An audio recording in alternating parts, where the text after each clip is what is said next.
Mais um corte do Inteligência Limitada. Não esqueça de deixar sua opinião nos comentários. Então a gente tem uma série de fatores aí que vão provando que foi um golpe militar de uma minoria que forçou todos os limites para continuar no poder. Não entregou para o povo. Quando veio a famosa Assembleia Constituinte, esse é um assunto muito interessante da gente falar, desde fevereiro, quando teve aquela revolução, né, Revolução Popular de fevereiro, que foi uma revolução popular mesmo. Foram cerca de 200 mil pessoas, em comparação com a de outubro, que foi 30 a 40 mil pessoas. Foi um levante popular, porque foi o povo que foi para a rua, depois os partidos foram lá e estiveram presentes. Os partidos foram lá e estiveram presentes. Tanto que lideranças como Alexander Shliapnikov, que era um grande bolchevique na época, o líder bolchevique, porque Lenin estava exilado, Trotsky exilado, Stalin estava exilado. Esse Alexander Shliapnikov, quando viu esse levante, isso está na obra dele, descrito na obra dele. E eu cito isso aqui. Ele diz assim, isso aí é só mais uma revolta qualquer, dê pão para o povo que eles vão se dissipar e acabou. O principal líder bolchevique desconsiderou aquele levante, né? Depois o líder dos socialistas revolucionários, o principal líder, Mystialavsky, ele fala que essa revolução estava debaixo dos nossos narizes e a gente não viu isso acontecendo. Como é que pode? A gente foi pego de surpresa, assim como as virgens de Jesus no Evangelho de Jesus foram pegos de surpresa. Então, aí a gente faz uma comparação entre o que foi outubro e entre o que foi a Revolução de Fevereiro. E aí, quando veio a Assembleia Constituinte prometida, desde fevereiro, que o povo russo ia votar pela primeira vez na história. Eles iam votar livremente, sufrágio universal. Quando chegaram lá para fazer a votação, os bolcheviques perderam. Ganharam cerca de 24% dos votos e os parceiros dele, os socialistas revolucionários de esquerda, ganharam 1%, totalizando 25%. O grande vencedor foi o Partido Socialista Revolucionário, que ganhou cerca de 40% dos votos. O que aconteceu então? Os bolcheviques, com os militares apoiando-os, fecharam a Assembleia. Eles perderam, assim, por lavada, e fecharam a Assembleia Constituinte com homens armados. Inclusive teve uma manifestação de trabalhadores, uma obra muito interessante do professor Vladimir Brovkin, um outro historiador russo, e aí você vê que quantas obras vão surgindo falando sobre isso.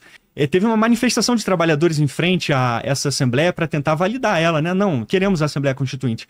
Os guardas vermelhos mataram cerca de 20 e poucos trabalhadores nessa manifestação, a sangue frio.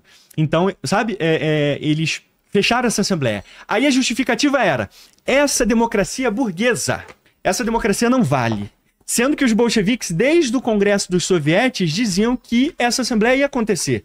Não, nós estamos aqui com o governo provisório. Esse Sovnarkom é só um governo provisório, tá? Na Assembleia Constituinte, a gente vai validar todas as decisões que a gente está tomando aqui. Quando chegou na Assembleia Constituinte, eles perderam outro golpe de Estado. Fecharam a Assembleia Constituinte. Aí a validação deles era porque era uma democracia burguesa. Qual era a verdadeira democracia para eles? A democracia dos trabalhadores, dos tais dos sovietes. Beleza. Se agarraram nisso. A guerra civil já começou a rolar a partir daí, né? Porque eles quebraram uma instituição em cima da outra. Eles começaram a perder eleições nos sovietes também. Em todos os sovietes, em várias cidades, eles começaram a perder as eleições para os mencheviques, que são os grandes rivais deles, e os socialistas revolucionários, que era o partido mais popular. O que os bolcheviques começaram a fazer com os sovietes dos trabalhadores? O quê? Fechar. Fechou os sovietes também. Então não só fecharam a tal da democracia burguesa, como fecharam a única democracia que eles disseram que seria a validadora do regime deles. Tem até um relato interessante, cara, isso é bizarro. Numa região chamada Yaroslav, ocorreu uma eleição ali desses bolcheviques, né? Dos sovietes. E aí os trabalhadores ali votaram nos mencheviques. Aí os bolcheviques emitiram um comunicado no jornal deles, no Pravda, dizendo que vocês cometeram um erro. Agora vocês vão lá e corrijam o erro de vocês. Os bolcheviques falando para os trabalhadores que eles votaram errado, então eles tinham que ir lá e corrigir o erro deles. Não gostei do voto, vota de novo. Vota de novo. Cancela, fecha aquele soviete. Em múltiplas regiões, no meu livro eu menciono todas elas.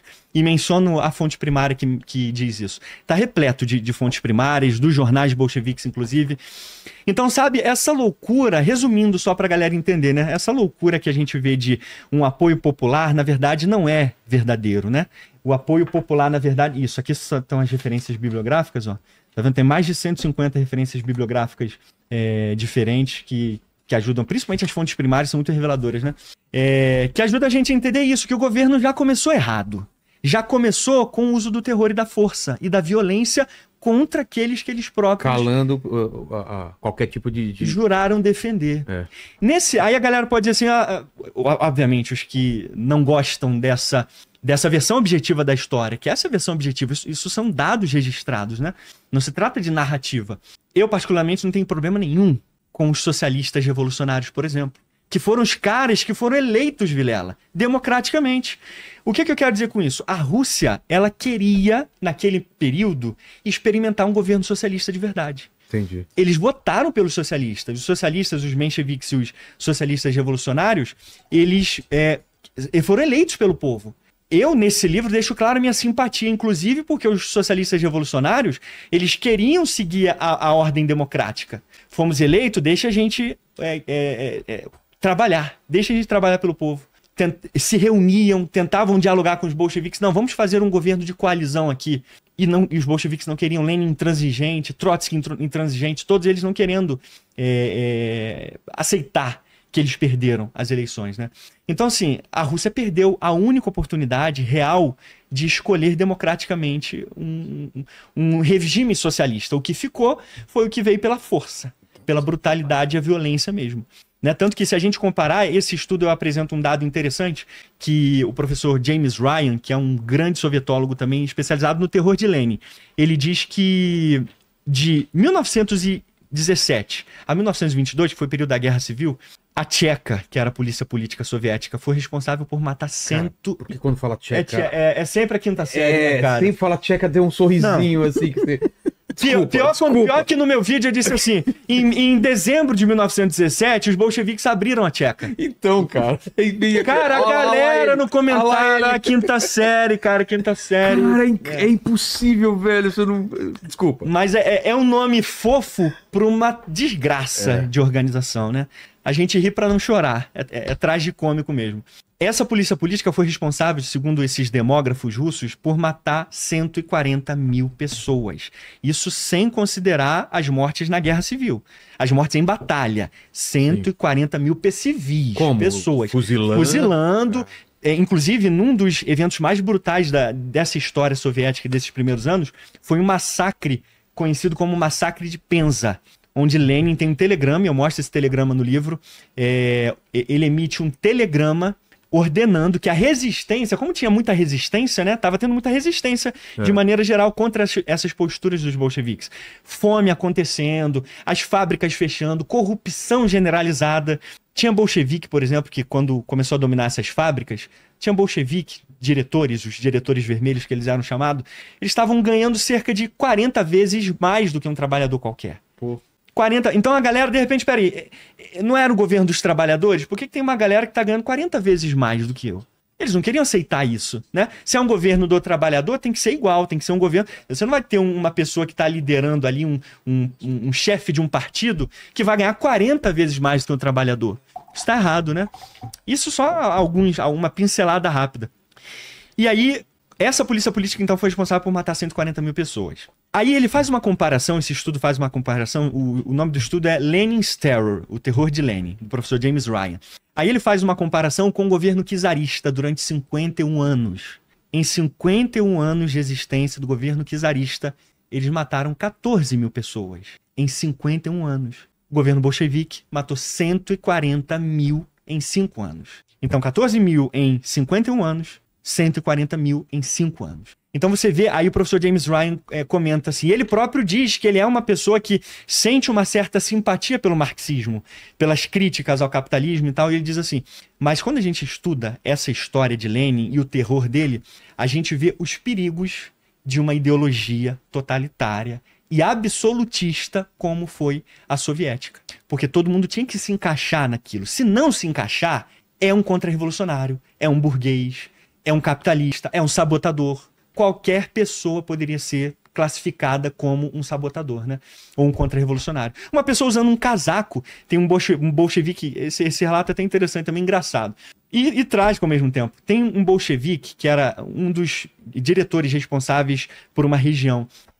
O nome dele é Ilin Zenevsky.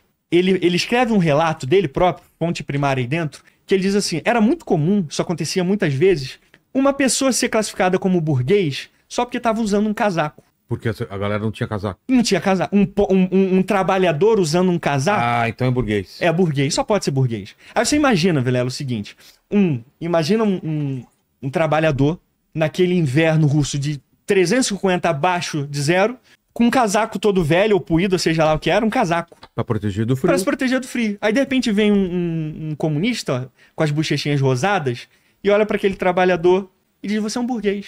Pega o casaco dele e prende ele, inclusive. Isso tá nesse relato. Então, todo tipo de abuso, cara, acontecia lá. Então o povo foi se Valia revoltando. qualquer justificativa pra provar o ponto dele. Era só dizer. Não tinha nada objetivo. Era só dizer: você é um burguês. Esse foi o corte. Quer ver o conteúdo na íntegra? Todos os links na descrição. Não se esqueça de deixar sua opinião nos comentários, deixar o like e compartilhar.